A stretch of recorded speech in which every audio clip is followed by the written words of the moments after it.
Thank you.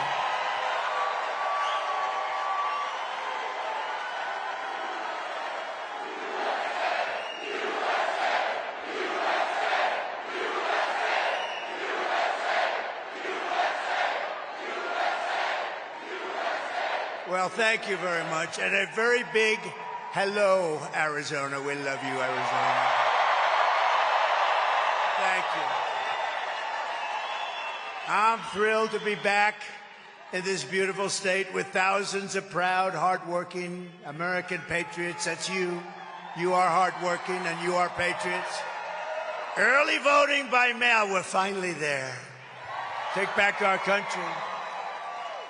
Early voting by mail and in person opened in Arizona earlier this week. So if you have a ballot, return it immediately. And if not, go vote. Get your you-know-what app and vote.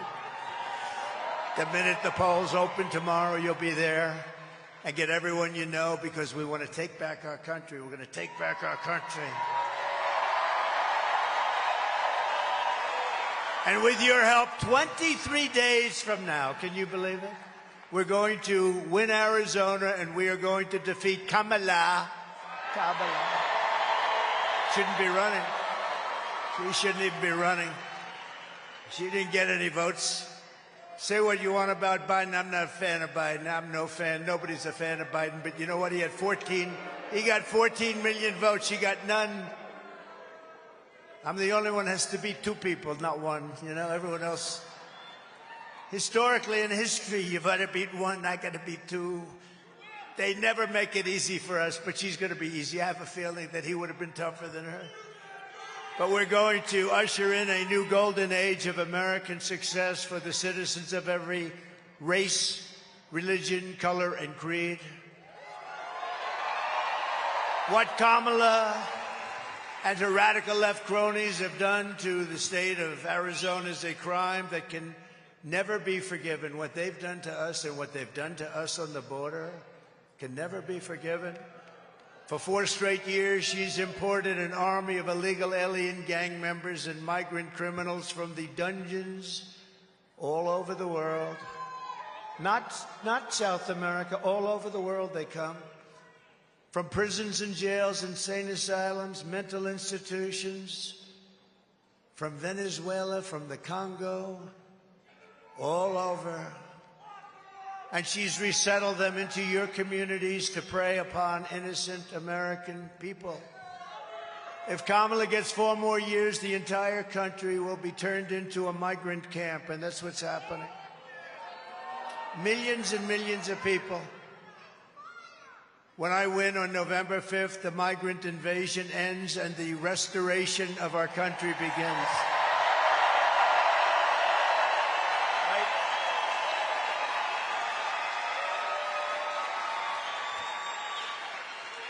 One of the deadliest and most vicious migrant gangs that Kamala has imported into our country is the savage Venezuelan prison gang known as Tren de Aragua.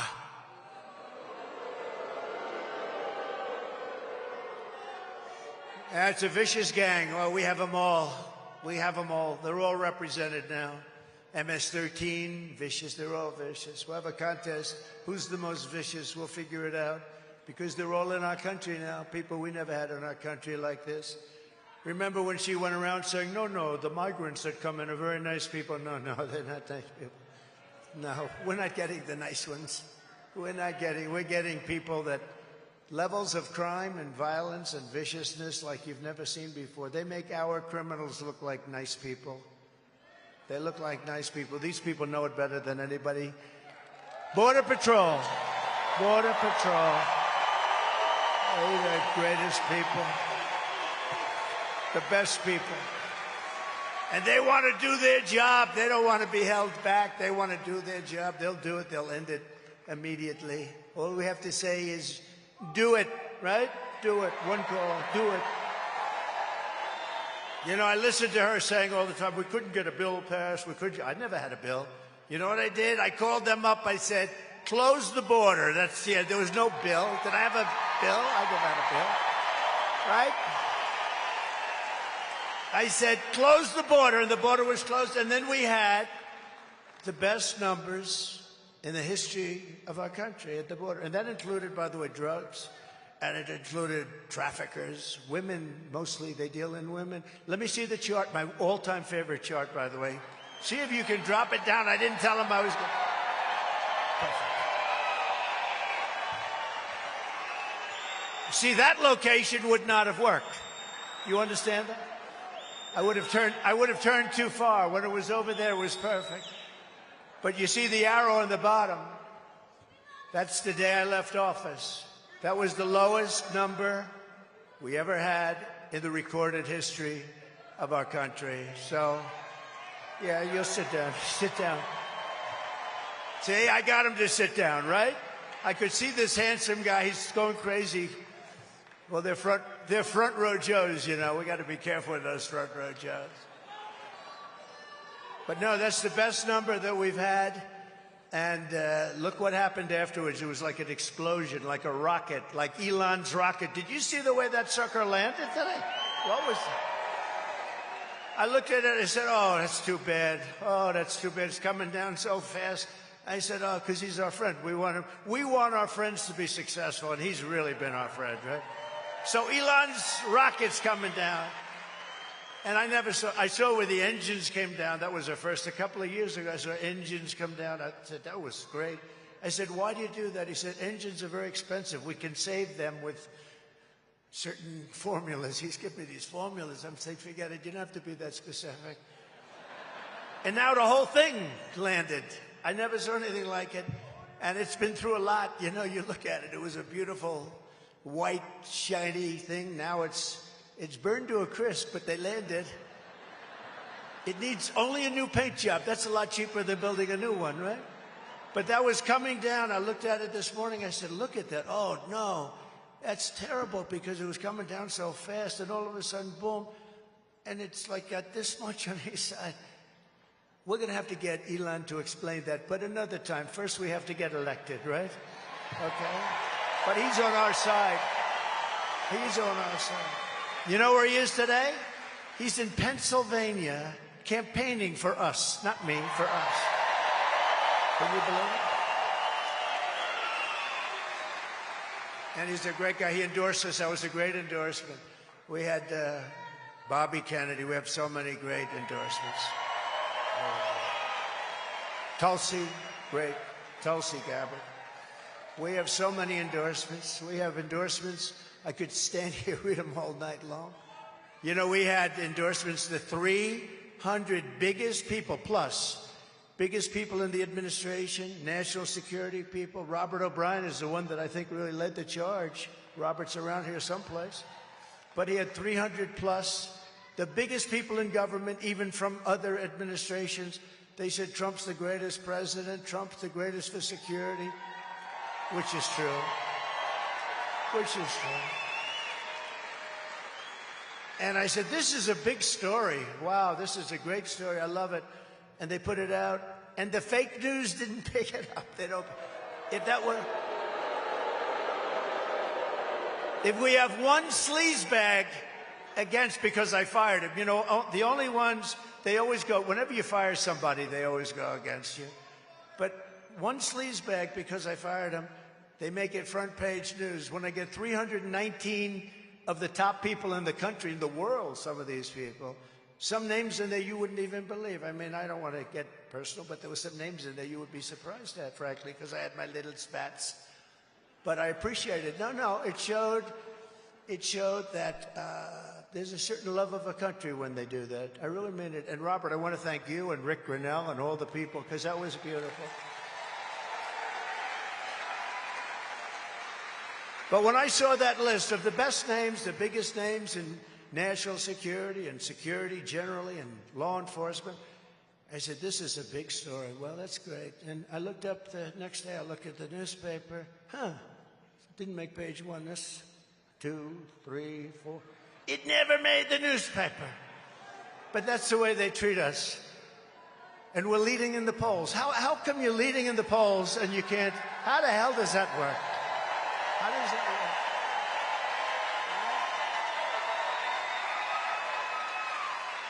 does that work? But you know why? Because the people are very smart. I found out that people are very smart. But you've been reading this because this has been a big one. In Aurora, Colorado, you have a very weak governor. He's totally beside himself. He's a radical left Democrat. He used to come into the White House. He was so nice. Sir, yes, sir, you're doing a great job as president, sir. And now he says only bad. You know, that's the way it goes. It's a tough business. It's a nasty business. But in Aurora, Colorado, and communities in all 50 states, this Venezuelan gang is terrorizing law-abiding citizens, including taking over the multiple apartment complexes. And let's take a little look at them. They're not nice.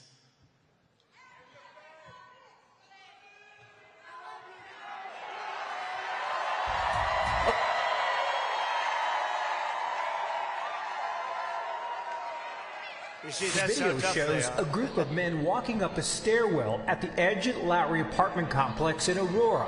All of them appear to be carrying rifles and handguns, and the video shot earlier this month. One of the men can be seen talking on a cell phone. They all then gather around a door and go in. Another video clip shows men forcing a door open. This is a picture of gang members breaking into a vacant apartment so they could move a Venezuelan family in and then collect rent. This is our business plan, one gang member told a housekeeper. If he, the property manager, doesn't like it, we'll fill him with bullets. Police in the region say a Venezuelan gang known as Tren de Aragua has victimized thousands through extortion, drug and human trafficking, kidnapping, and murder.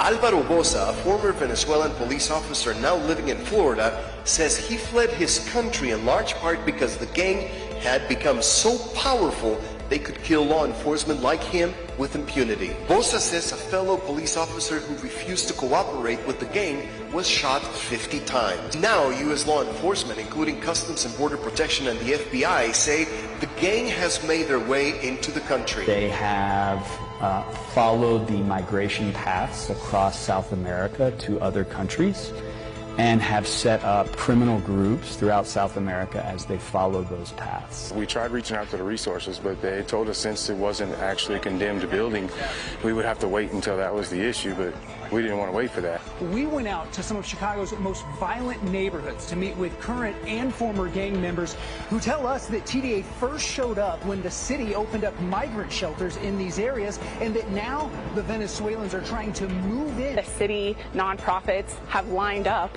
to help the migrants that have come here, but nobody is helping the American citizens, the residents that are trapped. They told us that they really couldn't do anything unless something happened. It is not by any means an isolated occurrence, unfortunately. I called 911, no help comes from me. No help. We were on our own and we were left to die. As far as local law enforcement, I believe at this point that this is far beyond any one local law enforcement agency taking this on, and we need our state and federal partners to step in at this point. Is this something that you need to take more seriously?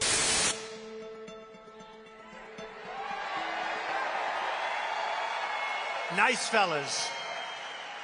No, they're in the real estate business. They take over apartments. I do too. I use financing. They use guns. Big guns, like better than our military has. Where do they get those guns? So we're now known all throughout the world as an occupied country. Can you believe it? They said, one of the papers said on another country that we are an occupied country. And you know what? They're not that wrong. But these gentlemen will unoccupy us very quickly. It's really no different than if we had a war, lost a war. But to everyone here in Arizona and all across the land, I make this pledge. November 5th, 2024 will be Liberation Day in America. It's going to be Liberation Day. It's going to happen so fast.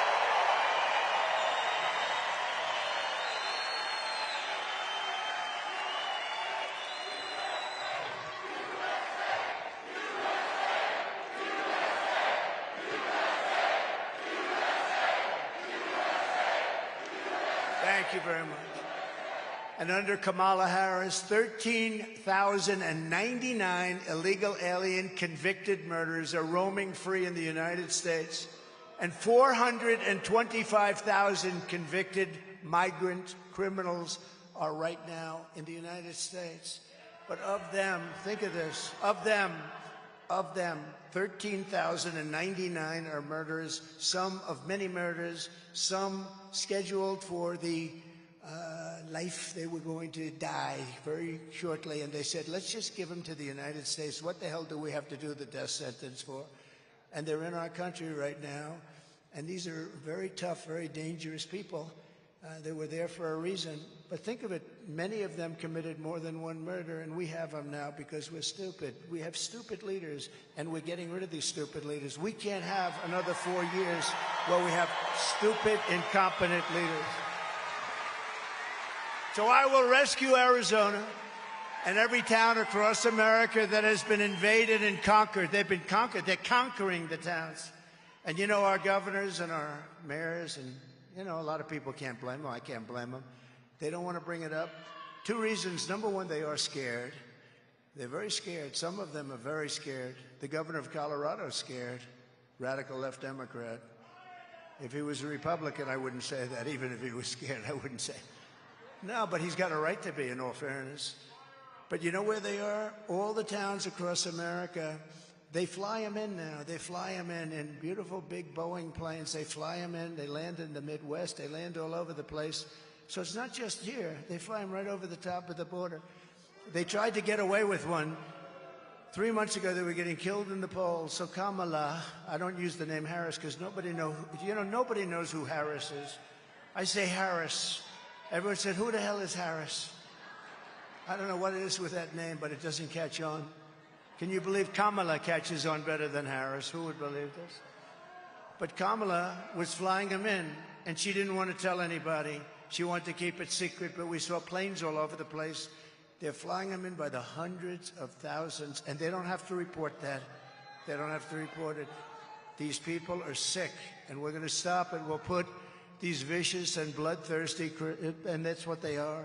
They're bloodthirsty criminals. We'll put them in jail. We will get them out of our country. We'll get them out fast. In Texas last year, an illegal alien released into the United States by Kamala was charged for sexually assaulting, strangling, and murdering a 12-year-old girl. You read that one. That was one of many, but one of many. There's so many now. Before stuffing her body in a trash bag and leaving it under her bed for her mother to find. Can you believe this? Under her bed for her mother to find. Last September, these are animals. Last September, an illegal alien criminal with 9 prior deportations and many prior arrests shot and killed a man in his pickup truck before repeatedly firing at police officers and leading them on a car chase during which he shot and wounded an officer and very, very seriously wounded other people in the chase. And he was wearing a bulletproof vest. Isn't that nice? He had a bulletproof vest. And in Chicago this year, a Venezuelan illegal alien gang member who was set loose into the United States by the horrible non-border protection. It's a non-border. They'd let anybody come in that wanted to come in. I built hundreds of miles of wall. I then, by the way, built more than I ever promised, but it was working so well. That's why we had the good numbers. And then I was going to add 200 miles more. Then we had a rather strange election, didn't we? We're not going to let that happen again. Not going to let that happen again. Remember, we did great in 2016. We did much better in 2020. Millions of more votes. But led in by these ridiculous non-policies. They had no policy. And what I said to the Border Patrol is right just a minute ago. All the president has to do, all she would have had to do is wake up the president at 3 or 4 in the afternoon. Say, Joe, get your ass down to the Oval Office and sign this. Well, if he'd signed what he signed for them, you know, think of it, you know. How did that happen, that whole thing? But you know what? When the president signs an order to close, he doesn't need bills. You know, they made up this fictitious bill. That's the bill that was so bad, so pathetic, that it would have allowed millions of people to become citizens right away. It was a horrible bill. But I'm fine with the bill. But you don't need a bill. All you have to do is you need a president. You know, my father used to tell me, these guys that need letters, they'll come into my office, son, and they'll say, sir, thank you for the job. And, sir, could I have a letter saying that you've promoted me? Those guys never worked out because they need a letter. It was the ones that walked in and said, I'm the boss now, you're going to listen to me. They didn't need a letter. He always would say, anytime they wanted a letter of authorization, they never worked out. She didn't need anything. She didn't need a bill. All she had to do is have Biden call up the president, only the president, and say, close up the border.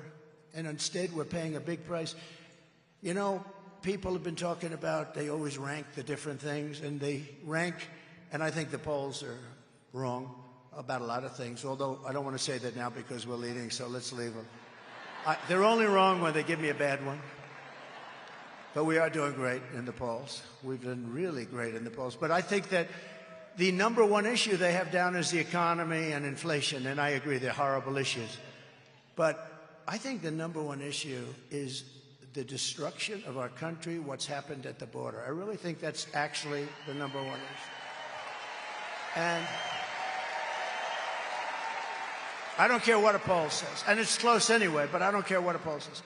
It's the destruction of a country. What were they thinking? Who wants to have this? Who would allow this to happen where we have murderers, drug dealers, people from mental institutions and insane asylums? Who would allow this to happen to our country?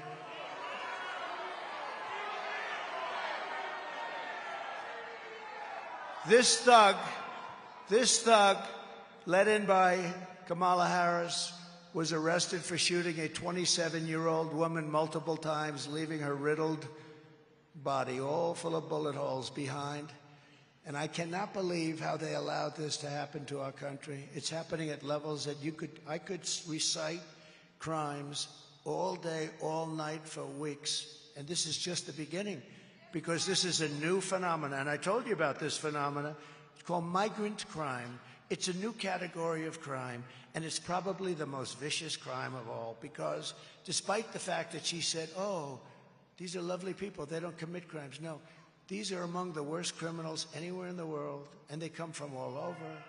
A huge number is coming out of jails in the Congo, because what's happening is countries and continents, but countries are releasing their prison populations into our country. And you know what? If I headed up any one of the countries we're talking about, I would have done the same thing. I would have done it even faster. Because who the hell can blame them? Who can blame them? In Venezuela, their crime is down 72% because they've taken the street criminals, they've taken the drug dealers and the drug lords, they've taken all of these people and they've busted them into the United States, and their crime is down now 72%, and it'll go still further because they haven't gotten them all out. But they're coming, and they've taken their prisons, and their prisons are way down, lowest number they've had in many, many decades, because they've moved all of their prisoners, and these are hardened people. They know better than anybody who they are. They know who they are without knowing who they are. And I will tell you something, what they've done to our country, they've emptied out their jails and prisons of the toughest people anywhere in the world, and they've dumped them into our country. And we're not going to take it. We're not going to take it. We're going to get rid of these people that allowed this to happen. We're going to get rid of Kamala and Joe. My message to the American people is very simple. No person who has inflicted the violence and terror that so-called border czar, she doesn't want that name anymore. She said, I'm not the border czar. Well, she was, but it doesn't matter if you call her border czar. She was in charge of the border, so call her whatever you want. She doesn't know anything. She can't answer the simplest question. She goes on these shows, and they're softball after softball, and ends up in a scandal every time she opens her mouth. You know, we had 4 years of that. We had 4 years of that. And, you know, in his case, he developed. She was born that way.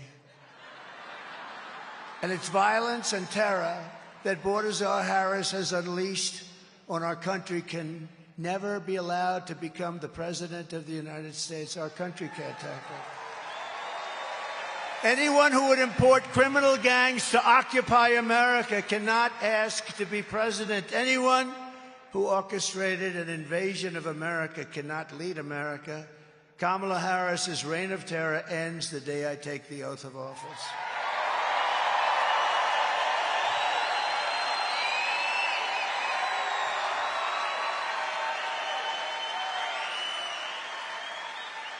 to expedite removal of Tren de Aragua. I have good luck with that name. Some people can't do it. They said, sir, why don't we just, they say TDR. I say, no, that doesn't sound too good. That sounds like a drugstore. I don't want to do that, of course. Nowadays, if you look at our drugstores, they do pretty good there. Do you see the drugstores? You can't get anything in certain places. You can't, most places. They have to put up glass in front because everything's taken. They walk out, they just take it. Do you know, she's the one that passed a law in San Francisco, destroyed it, where if you steal $950 or less, you're not going to be prosecuted. Can you believe it? I don't think that Carrie Lake agrees with that particular law. You're not into that, are you? I think she's a tough one. This is what you need. I hate to say it. She's tough as hell. This is what you need. You need it. I watched her debate. I haven't even spoken to her. So I watched your debate, though, at about 3 o'clock in the morning. I watched that debate. It's, you know, the TiVo or its equivalent. I give it the greatest invention in history, TiVo or its equivalent. I watched your debate due to that kind of thing that we can do nowadays. You destroyed that poor guy. Man. You know, they have an expression, if that were a fight, they would have stopped it. But that was a destruction. But I don't know how many people. You got to make that into a movie or something. You got to. Anybody that sees that would never vote for this guy. He's a total lightweight. And this woman has given up a lot. She had great success. Everything she did, you got to get her in. You got to get her.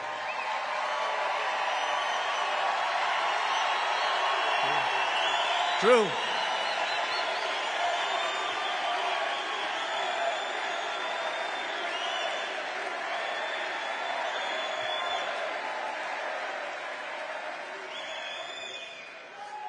To expedite removal of the Tren de Aragua and other savage gangs, I will invoke the Alien Enemies Act of 1798. Can you imagine? Those were the old days when they had tough politicians. I have to go back that long. Think of that, 1798. Oh, it's a powerful act. You couldn't pass something like that today. Today we're politically correct. Today people kill and they end up getting out on bail in 2 minutes. No, this is a little different act. The Aliens Enemy Act, 1798, to target and dismantle every migrant criminal network operating on American soil. 100%. And in honor of the great people of Aurora, Colorado, we will call this Operation Aurora, because they were the first to suffer with this group of thugs. And if they come back into our country after removal, it's an automatic 10 years in jail with no possibility of parole. No possibility. Not that we want to do it. But by the way, not that we want to do it. We all have big hearts, but you know, it's not sustainable. We're not going to have a country. It's not sustainable.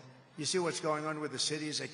New York has a $3 billion bill. I always heard New York is low on funds. A $3 billion bill, and the federal government's not going to pick it up. And I'm hereby calling for the death penalty for any migrant that kills an American citizen or a law enforcement officer.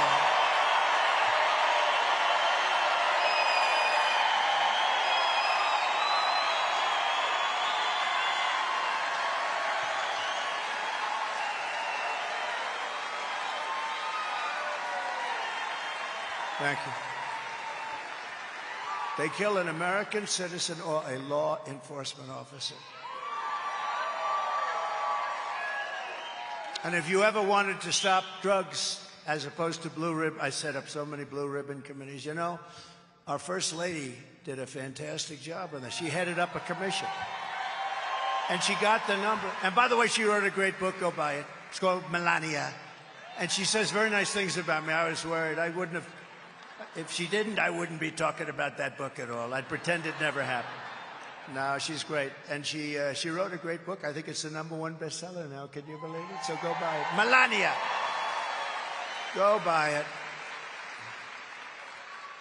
But Kamala's actions as the border czar are especially egregious. It's a betrayal of the brave men and women who devote their lives to securing our borders. They are treated so badly, so badly.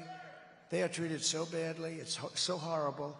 They're heroes, but they're not treated like heroes. But you know, I tell them all the time, the people know you're heroes. It's the radical left lunatics that don't treat them properly.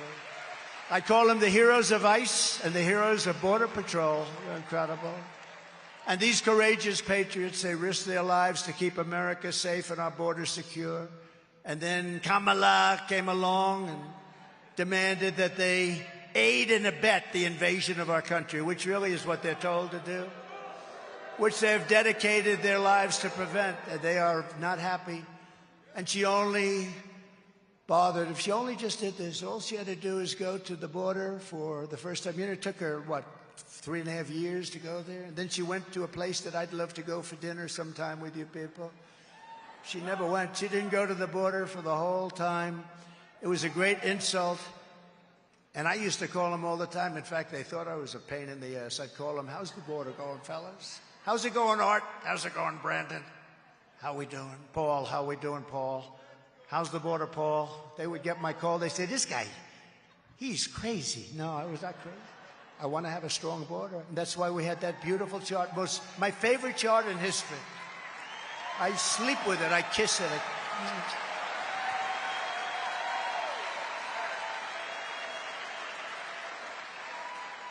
Even if that chart had bad numbers, I would have loved that chart. That was my all-time favorite. Every night I take it to bed with me. I kiss it. But today I'm honored to receive, and this was an honor that I didn't know about till very recently, the endorsement, because it's very hard for them to do this, you know? It's very hard for them to do this. But the endorsement of the official union of the Border Patrol agents, the entire union is endorsing it. It's a great honor. They said it was unanimous, thousands of people. Thank you. And they have thousands of people. They said it was unanimous. And I will say I have the endorsement of almost every single law enforcement group, sheriffs and police, the fraternal order, 400,000. And it's hard for them to do endorsements. You know, it's not an easy thing to do, but there comes a point when you have really no choice. I'd like to thank the former president of the National Border Patrol, a friend of mine, Counsel Brandon. It's an incredible council, actually. Brandon Judd, who's here someplace. Brandon. Thank you, Brandon. And I'd like to formally introduce the new president of the council, another friend. They become friends of yours. It's like you're in a war together. When I was here, when I was running things, that border was a big deal to me. We wouldn't let people in. We had a year, would be 2019, where they said zero, and I think they were wrong on this, to be honest. They said 0 terrorists came in, 0. The following year, they said 11. Now they have thousands of terrorists pouring into our country. These are stone-cold, hardened terrorists. Bad things are going to happen. We're going to get them the hell out of here before they do, I'll tell you. But the new president of the council, another great friend of mine, is Paul Perez, and he joined by a very highly respected man, Art Del Cueto. Art Del Cueto, vice president. And maybe we could ask them to come on up. We're also joined very proudly today by a large delegation of our nation's frontline border agents. These are incredible people. So let's show our appreciation for their unbelievable service to our country.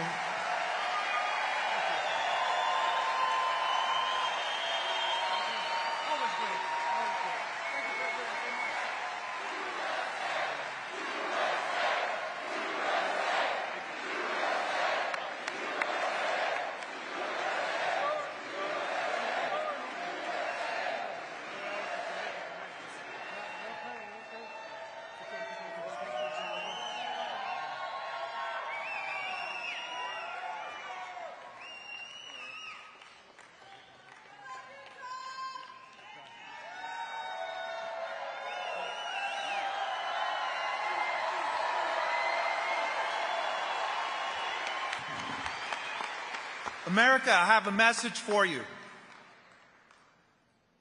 If we allow Borders R. Harris to win this election, every city, every community in this great country is going to go to hell. The untold millions of people, unvetted, who she has allowed into this country that are committing murders, rapes, robberies, burglaries, and every other crime will continue to put our country in peril. Only one man can fix that. And that is Donald J. Trump.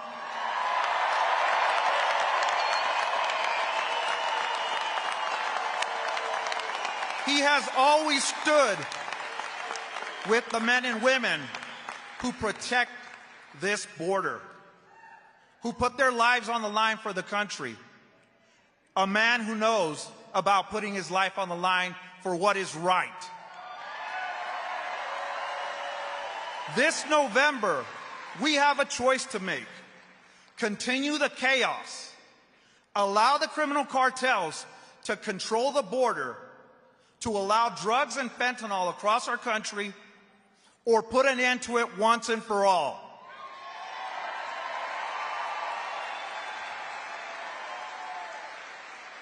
On behalf of the 16,000 men and women represented by the National Border Patrol Council, we strongly support and endorse Donald J. Trump for President of the United States.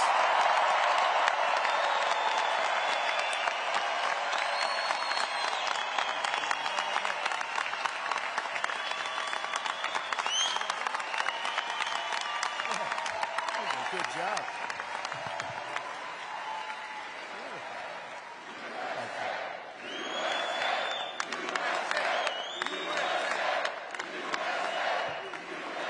I gotta tell you, I was a little worried. He got up, he had no notes. He didn't have a teleprompter. I can understand that. I don't use it too much either. And it is nice to have people that don't need teleprompters, isn't it? But he got up here, and he had no notes, and you gave a perfect deal. I think we're going to all have to go back inside. That was a good job. Did he do a good job? Look at all these Border Patrol and ICE. They're great heroes. And I want to let you know, Paul, I want to just tell you and everybody, all my friends, I have so many of them in this group. It's an incredible group of people. I will always stand with the incredible men and women of Border Patrol. And today I'm announcing a plan to address the shortage. You know, we have a tremendous shortage because they haven't been treated right. They want to do their jobs. You know, they consider it bad treatment when you're not allowed to do your job. And that's the biggest problem. They don't want people running in front of them. They want to stop them from coming in. And that's going to save a lot of people, including the people they're stopping. But to address the shortage of Border Patrol agents caused by the catastrophic failures of Kamala, our great border czar, who's the worst in history. We have a tremendous morale crisis because of her and her policies. I mean, think of it. Not one of the leaders, you have all the leaders up here, you have all the leaders in the room, you have Brandon right over there, who's a leader for a long time, brilliantly the leader, never got a call from them. Not Biden, he was sleeping, and not her. No, not her, she never called. Never once. I saw this. I didn't ask them. I saw this, and a reporter asked, Paul, have you ever been called? No, I haven't. How can you do that? Most important thing, it's the fabric and lifeblood of our country, and they're destroying our country, and these are the people in charge. So there's a big morale problem, and she ruined the jobs of a lot of these border agents. They went after people, remember? With the horses. Do you remember that? Do you remember? That was a terrible thing. It turned out that they were totally wrong, but they went after a lot of other people, very innocent people. They go after those people, but they don't go after the criminals that are coming in to kill. They don't go after them. So in order to meet the goal of hiring 10,000 new agents, we need the agents. We need them badly. And keeping our incredible veteran agents on the force. Don't leave us. Raise your right hand. You're not going to leave. You're not going to leave. Don't leave us, fellas. I don't have to worry about them. They're very committed people. If we pay them nothing, they're not leaving. They want to save our country. They're going to save our country. But after I win, I will be asking Congress immediately to approve a 10% raise. I haven't had one in a long time for all agents. And a $10,000 each retention and signing bonus. So we're going to retain them. We're going to retain them. It's almost like being a great baseball player or football player, but not quite as much money, but not bad, right? No, we're going to retain them, and they deserve it. They've been treated unbelievably badly, and the fact that they continue. And you don't hear they're going out on strike. They're going to this, they don't do that. They would never do it. They're just incredible people. This will ensure that we can hire and keep the Border Patrol agents that we need to keep, and we can also bring in a lot of new ones, really great ones, and we're going to have our choice. I think we're going to have our choice. There's going to be a whole new spirit. This is a group that really needs spirit because they're protecting us, they're protecting our lives, they're protecting our country. So we're going to be doing that. And while you guys are up here, I also want to introduce a great guy and a very big man in the world of law enforcement, national president of the Fraternal Order of Police, Patrick Yose, representing 400,000 law enforcement, largest in the country by far, law enforcement officers, and I'm truly honored to have their endorsement as well. Patrick, thank you, wherever you may be. Thank you, Patrick. That's really nice. I'd have you up here, but I don't think Secret Service will allow anybody to get through this. It's gotten a little tight. That's good. That's supposed to be that way. Patrick, thank you. 400,000. Wow. That's great. I think we have every law enforcement group in the United States, the sheriffs. They're incredible people, and they really do. It's easier for them not to do their job. They want to work like hell, and they want to clean out our country and straighten out our country. And we want to have people in our country that love our country. They love our country. And we're going to have that. And despite all of the damage that Kamala has inflicted on the state, and, you know, don't forget, she's the vice president, right? But Joe gave her the assignment, and so I don't even mention his name. I'm not even sure what is he doing. Although he's looked very good lately. He's looked better than her, actually. No, I've always said, I'm not a big fan of his, as you probably have heard, but he's superior to her. He's more intelligent than she is. Can you believe? You ever think you'd be hearing that? And I mean it. But she said last week that she can't think of one thing that she would do differently. Not one thing. Think of it, not one thing. So, fellas, you stay up here. Just look at this one tape, and then you go back and enjoy it. But I just want to tell you, you are phenomenal people. We love you all, and you're doing a great job for our country. Thank you. Thank you. Thank you very much.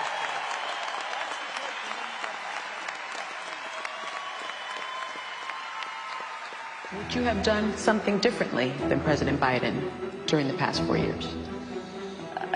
There is not a thing that comes to mind. I stood there on the tarmac watching you check your watch. The chaotic and deadly U.S. evacuation from Afghanistan stunned Americans and the world and cost the lives of 13 U.S. soldiers. Would you have done something differently? There is not a thing that comes to mind. More than 13,000 illegal immigrants convicted of murder have been caught at the border and then released into the United States. An Afghan national is in custody today after being accused of plotting an election day terrorist attack. The suspect entered the U.S. on a special immigrant visa. Gut-wrenching new details in the murder of Georgia nursing student Laken Riley. The illegal immigrant suspect, who cops say committed the heinous murder, is a Venezuelan national who crossed the unsecured southern border back in 2022. 2 men investigators say are in the country illegally from Venezuela are charged with capital murder in the death of Jocelyn Nungaray. A 5th illegal immigrant accused of attacking 2 New York City police officers over the weekend showed no remorse or regret. Would you have done something differently? There is not a thing that comes to mind. Only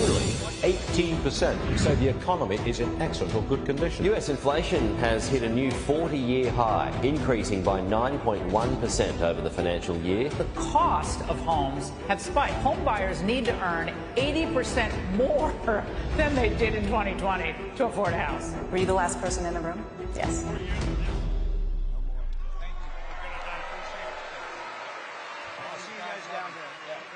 appreciate it, Paul. Thank you. Thank you, fellas. You be blessed, sir. You be blessed.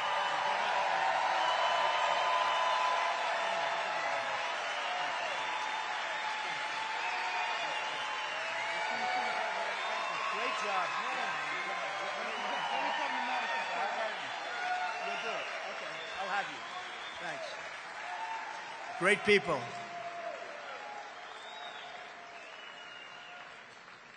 By the way, I see a couple of other people. Do you mind if I introduce Cash? Stand up, Cash. Cash Patel.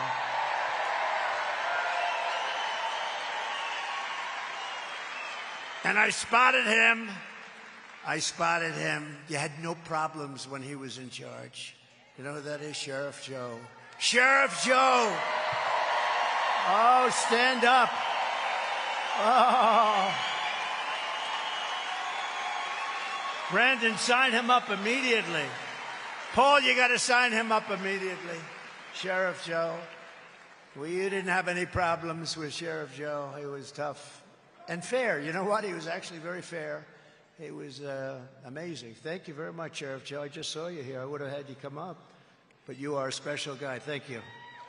He had a wonderful wife. He just lost his wife a little while ago, but she was a wonderful woman, and she's looking down at you. You couldn't have made her life too easy, I could guarantee you that. But she loved you, Sheriff Joe, so you take care of yourself, okay? Great guy.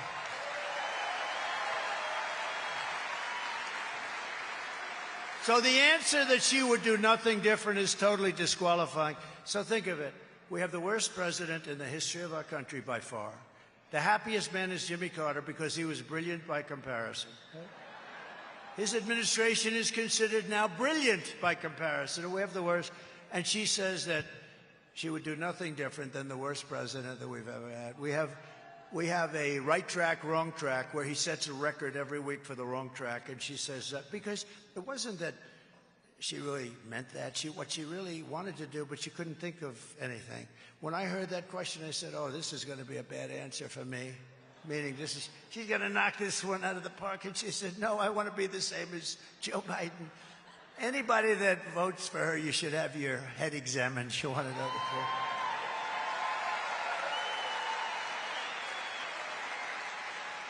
86% of the country thinks we're on the wrong track. And she says, no, I do everything the same. Keep the airplanes flying. You know the worst thing? And I'll bring this up a little separately. 325,000 young children are probably dead or missing, but certainly missing. And they're either sex slaves, or they're dead. Think of the number. It's not 2, which is too many. It's not 100. It's 325,000 lives are probably gone. Their parents will never get to see them again. And these are people that she allowed just as if she had a gun in her hand, okay? And for that woman to be running for president is a disgrace, and everybody knows it. How can you keep someone who's stated plainly and clearly that she will change absolutely nothing from Biden? Kamala is turning us into a third world nation. Weaponization. How about the weaponization? I've been investigated more than the great Alphonse Capone, late great. Do you guys know Alphonse Capone, Scarface? This is a rough guy. I don't know. He may be even too tough for Paul. I don't know, Paul. This is a tough one. Alphonse Capone, Scarface. I've been investigated more than Alphonse Capone. It's called the weaponization of the Justice Department, and we've never had it. This was a third world, happens all the time in the third world, banana republics. It happened in the United States, and can you believe I'm leading? Who the hell, where did it happen where you're leading? Because the people get it, they get it. All my life, I never had a problem. Now my beautiful parents are up in heaven. I think they are. Even my father made it there. He could be rough, but I think because he was a good person, strong, tough, but he was a good person. My mother, guaranteed. She's a guaranteed. But they're up there looking down. They say, how did this happen to my son? You know, I could have been on the most beautiful beaches in the world right now. I could have been enjoying a life, the waves smacking me in the face, my beautiful mane of hair blowing in the breeze. No hairspray. No hairspray necessary. The most beautiful places in the world. I own some of the greatest clubs. I could have had the greatest life. But I'd rather be in Arizona with you and these people all day long because we're going to make America great again. Right? Right?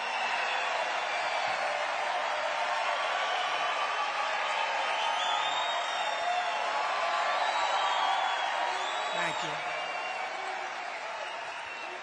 With our victory, we will become the greatest, strongest, freest, and safest, and the most powerful nation again in the world. We're not considered a great nation right now, but we're going to be a great nation again, and it's not going to take long. I will quickly defeat inflation, and we will make America affordable again. We're going to have to do that. It's not affordable. And you know what people bring up more than anything? Simple things like groceries. They say groceries. Who would think that? Groceries. But they bring it up. Cars. They do a lot of different, everything basically. Look, we had the worst inflation, I think, they say in 48 years, I think ever. There's never been anything like it. And they don't even put the really bad, like as an example, we had interest rates at 2%. They went up to 10%. Well, they don't include that. They don't include many things. And by the way, at 10%, you can't get the money. So obviously it's much higher than 10%. For all of the working people struggling under Kamala's inflation nightmare, we will have large tax cuts for workers. We're going to have beautiful additional tax cuts, including no tax on tips. No tax on tips. No tax on overtime. And no tax on Social Security benefits for our seniors. And you deserve it. You know, the seniors have suffered because they're on fixed income, many of them, and the inflation has made it impossible. Everything they've taken in, and it's just gone. They're wiped out, and we're not going to do that. We're not going to let that. Then they're supposed to pay tax yet. By contrast, Kamala Harris is known as the taxing queen. She loves taxes. She's the only one I've ever seen. She campaigns on the fact that she wants to give you a 70% tax increase. Her plan will raise your typical American family taxes by at least $3,000 a year, congratulations, and run a bad and unsafe government. I also announced last week that we will make interest payments on cars, loans. We're going to make them tax deductible first time. Because affording a car is essential to restoring the American dream, which we're going to restore. You know, friends of mine called me and they said, some of the biggest analysts, the greatest analysts on Wall Street, brilliant guys, where did you ever come up with the idea of deducting interest? You know, it's like the paperclip. It was developed about 125 years ago. Some guy took a little, and he made the paperclip. And everybody says, oh, man, why didn't I think of that, right? It's like deductibility. It's going to be incredible because you'll sell a lot more cars, and we're going to protect our car business now. We're going to protect them. Made in the USA, and we don't have to go through it, but made in the USA, and we're going to protect them with tariffs. I do have to tell you one quick story. You don't mind if I never go back on the teleprompter again, do you? No, I watch Paul, and I say, damn it, I don't think I'm supposed to use the teleprompter anymore, Carrie. You know? I watch the way. So I've been telling you a story for about a year that in Mexico, they're building some of the biggest car plants anywhere in the world. And I told you about a friend of mine who's a brilliant guy, but especially when it comes to building a car plant. With other things, he's not so good, but he can build a computerized car plant. It's unbelievable. So I saw him about 4 or 5 months ago, and I said, you know, I want you to take me on a tour of one of your plants. He's the biggest builder of plants in the world. I want you, so you'll be able to figure them out if you really want to. I don't think the fake news, wow, that's a lot of fake news back there. That's a lot of cameras. I didn't even notice. I didn't even notice. That's a lot of fake news. Holy mackerel. Look at those red lights go off. Those red lights, those suckers are going off. Every time I do that, those lights go off because they don't want me to call them corrupt and horrible people. You can let him go back on now. I'll get off. No, I just looked up. That's a lot of cameras. Who the hell can do this 2-3 times a day? One little mistake, If I pronounce a word slightly wrong, and I tend not to go back because I don't want to go back. I don't want to say, excuse me, let me go. I like to bull through it. Okay? So I speak for hours, mostly without a teleprompter, really mostly. One mispronunciation of a word. He's cognitively impaired. He's getting old. He's getting old. He mispronounced a word like the name of the gang, if I did. I think I got it perfectly, didn't I? But if they see any, they watch for weeks and weeks. For weeks and weeks, I'm up here ranting and raving. Last night, 100,000 people, flawless, ranting and raving. I'm ranting and raving. Not a mistake. And then I'll be at a little thing and I'll say something a little bit like the. I'll say, duh. They'll say, he's cognitively impaired. No, I'll let you know when I will be. I will be someday. We all will be someday. But I'll be the first to let you know. But when you can do this 3-4 times a day, and you can go from site to site, from Arizona to Pennsylvania to Michigan.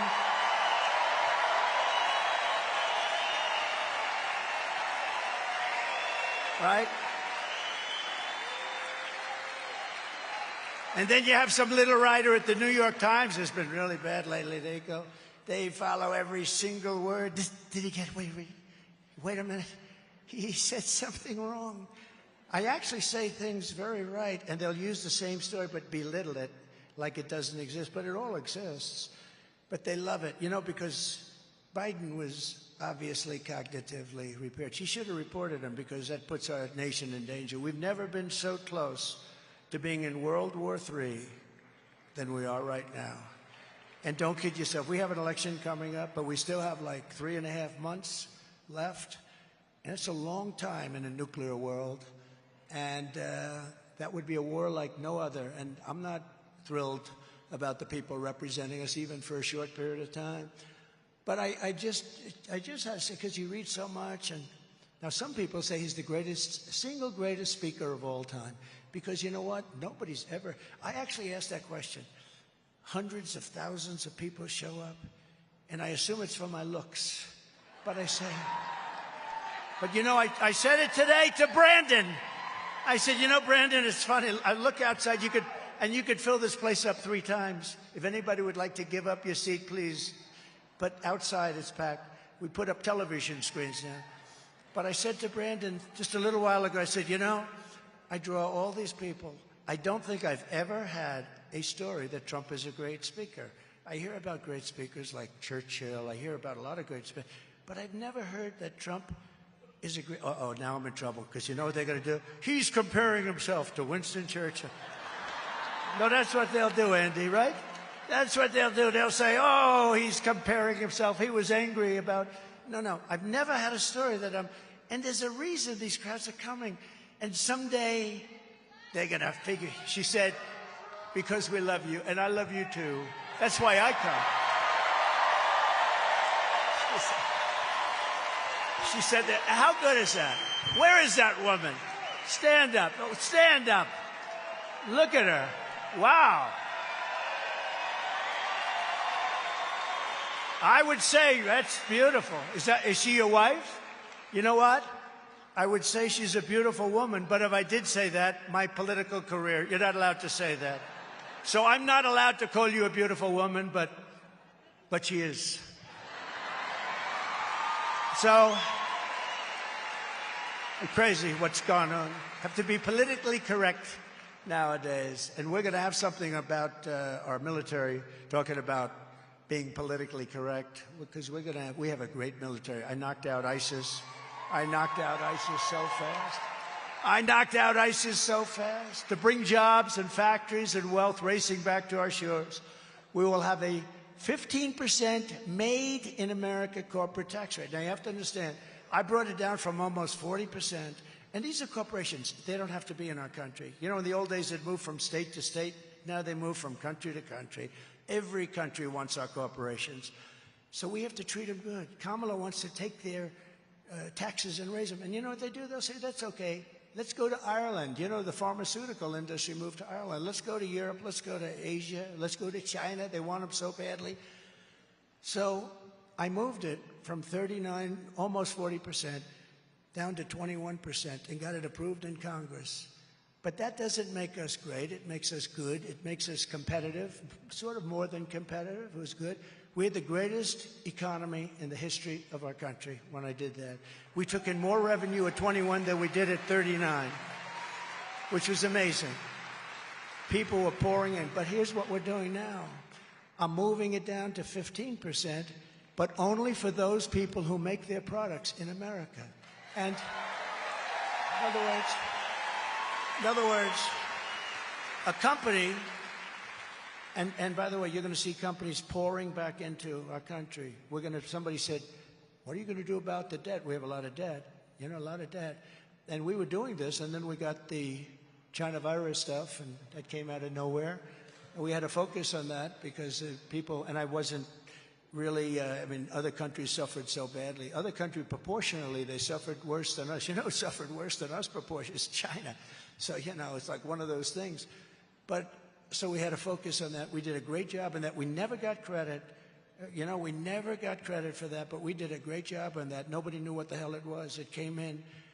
Our famous operation, they call it Operation Warp Speed. Operation Warp Speed gets military credit for being one of the most incredible things that they've ever seen, distribution of things.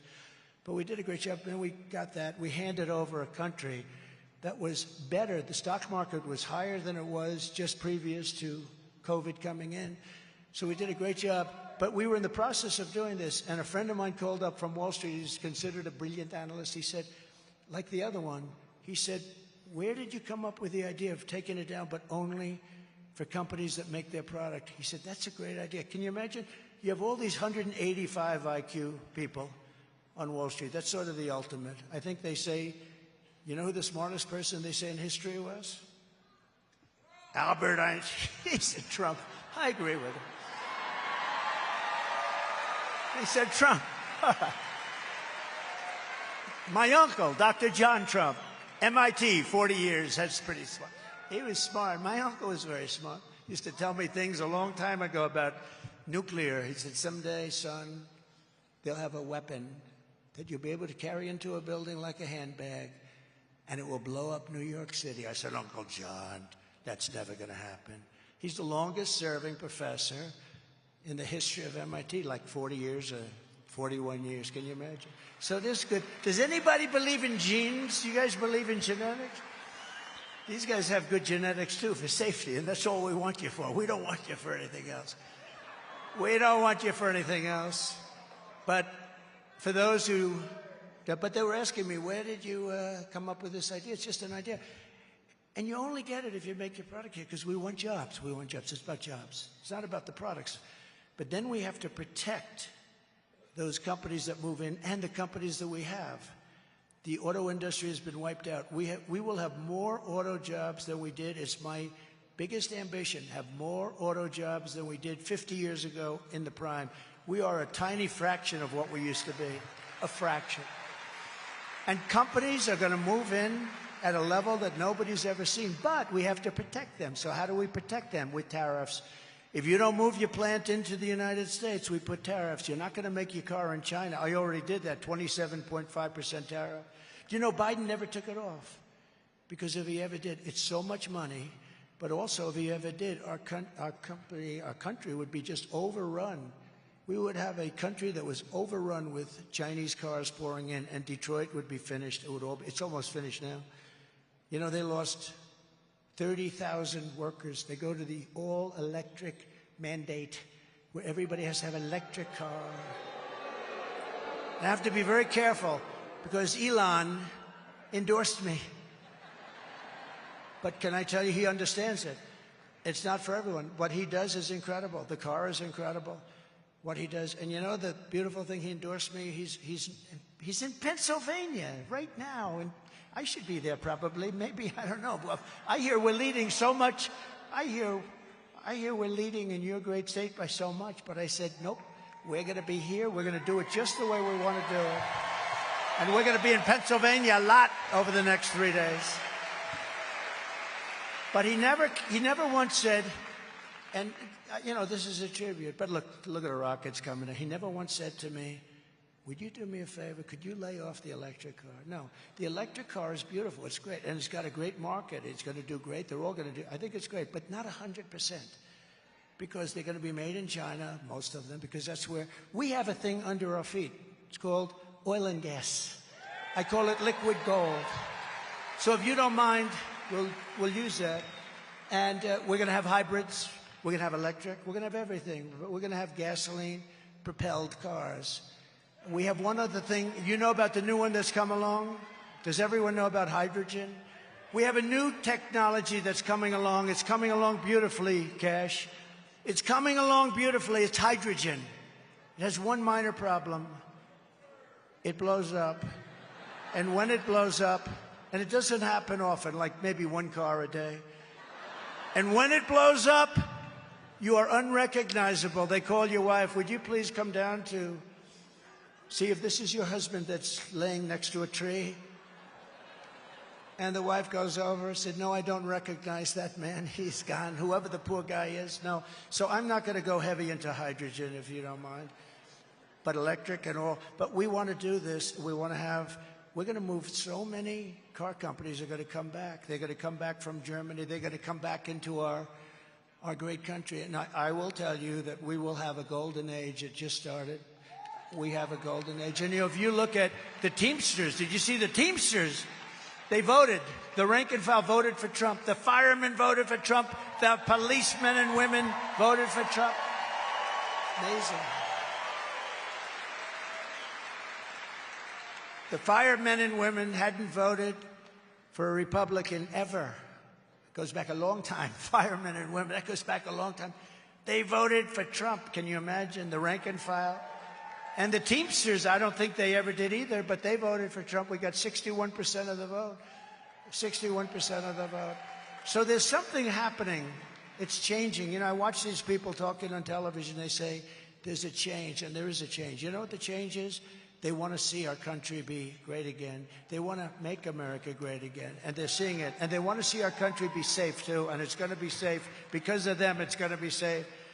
So for all of this to happen, the car companies come back, our country be safe, Arizona must get out and vote. You got to get out and vote. That's all I don't want your money. Don't give me your money. We don't need money. We need votes. Got to get out and vote. All you need to do is make sure a couple of things happen. For instance, this woman that I just mentioned, Kari Lake, she's running. She did so well. She's been an incredible candidate. If you looked at their last race, that was a great race.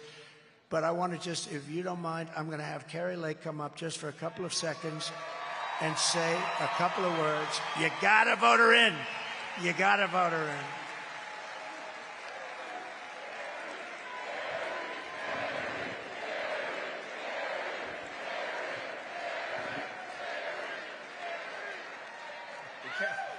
Be careful.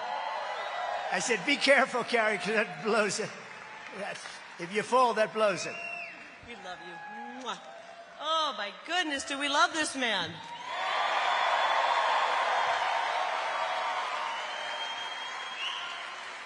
You know, I used to say, after the first term of President Trump, we just witnessed one of the great presidents in American history.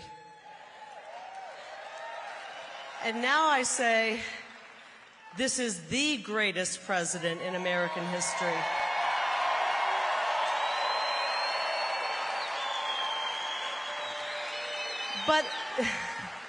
But I think it goes further than that. I think we are in the midst of one of the greatest leaders in human history, and his name is Donald J. Trump. This guy right here.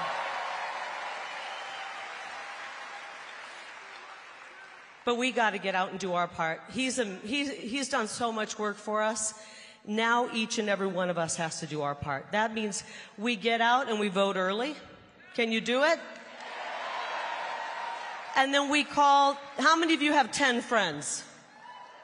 Okay. How many of you have 5 friends? Call every friend in your contact list and make sure they're going to get out and vote for Donald J. Trump and Kari Lake for U.S. Senate. I want to go to Washington, D.C. and help President Trump secure our border, make our state safe again, make our state affordable again, and make our kids have access to the American dream. We love you, President Trump, and we're going to win Arizona for you. Thank you so much.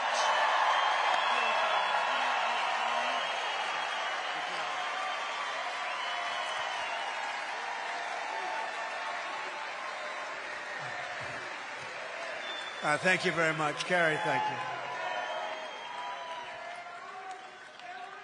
you. Yeah, she's great. She loves the state. She wants to see a very safe place, and that's going to happen. So thank you very much, Carrie. We're also pleased to be joined by Senator Mike Lee, a fantastic guy. Thank you, Mike. Thank you, Mike.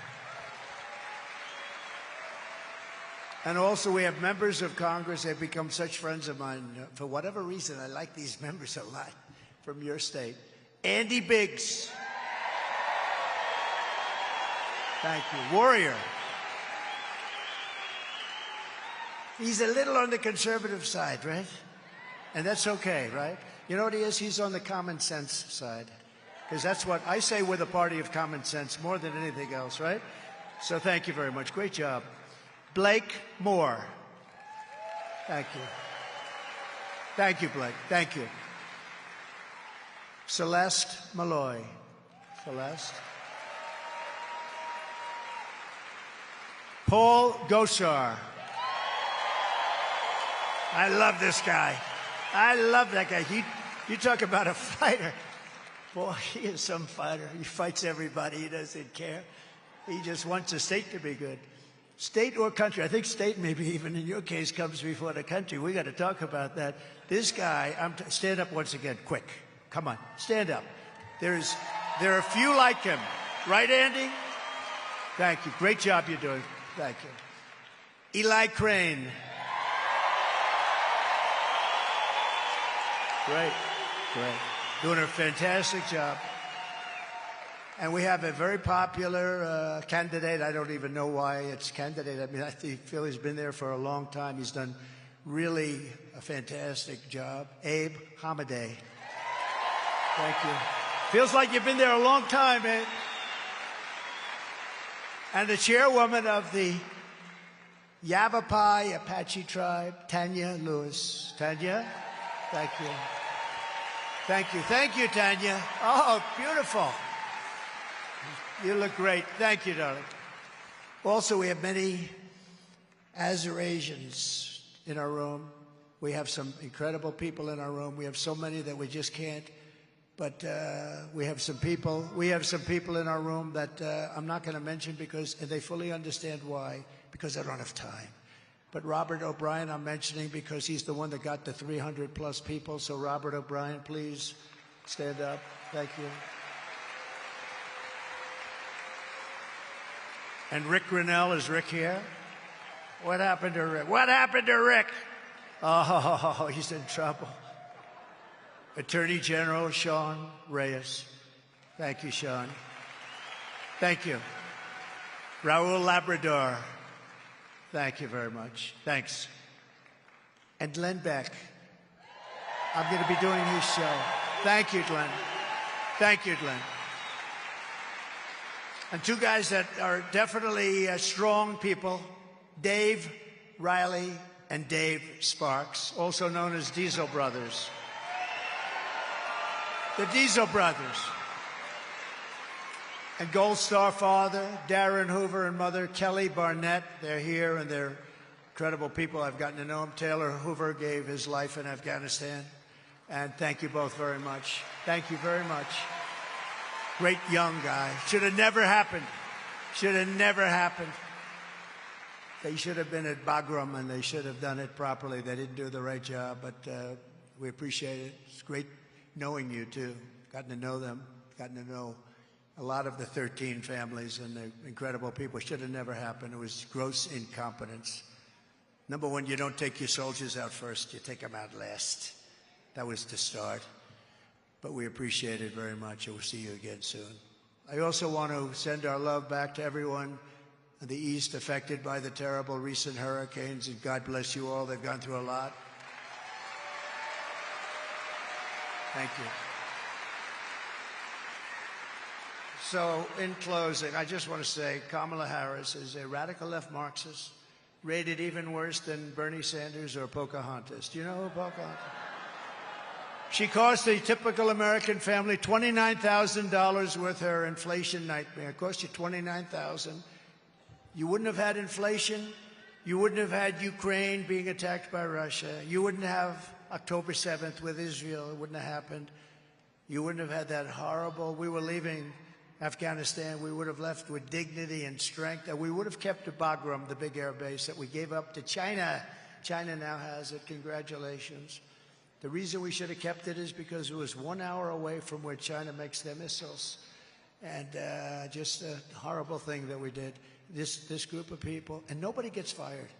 That's why nobody writes books about this guy. Well, number one, they wouldn't be buying them probably anyway, but nobody ever gets fired.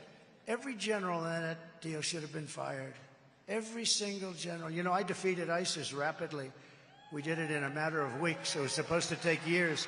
We have a great military, but we defeated. But you know, with Biden, they have all those mistakes made constantly on inflation, on everything's a mistake. Nothing works that he does. Nothing works. Nobody ever gets fired. I think he does that to avoid the bad books. But it's a terrible thing. When you do a bad job, you're fired. Get the hell out of here. But Kamala was an original creator. I'm sure Border Patrol and ICE would like to hear this, of defund the police. She wanted to have defund the police. She was one of the people in charge. She was a proud defunder of the police.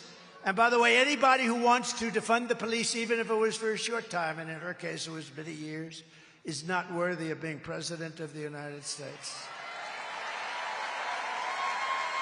Kamala Harris vowed to abolish ICE, their friends.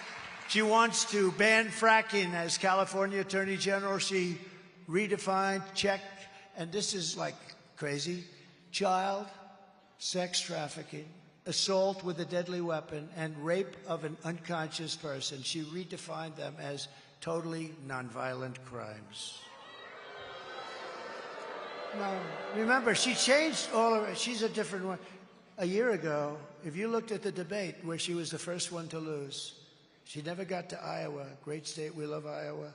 See, now I don't have to go there because I've given it the kudos that it deserves. It's a great place, but we're leading by so much we don't have to go. Thank you, Iowa, I love you. But she never got to Iowa. She was out in the primaries. She was the first one out of 22. She got thrown out, and now here she is. She pledged to confiscate your guns and endorsed a total ban on handgun ownership. But think of it. 15 different things she changed. She took things, now she thinks fracking is wonderful. Now she thinks the ownership of a gun is a wonderful thing. She said, oh, I have one. What kind is it? Let me think about that. She even called for free sex changes for illegal aliens in detention, all at taxpayer expense.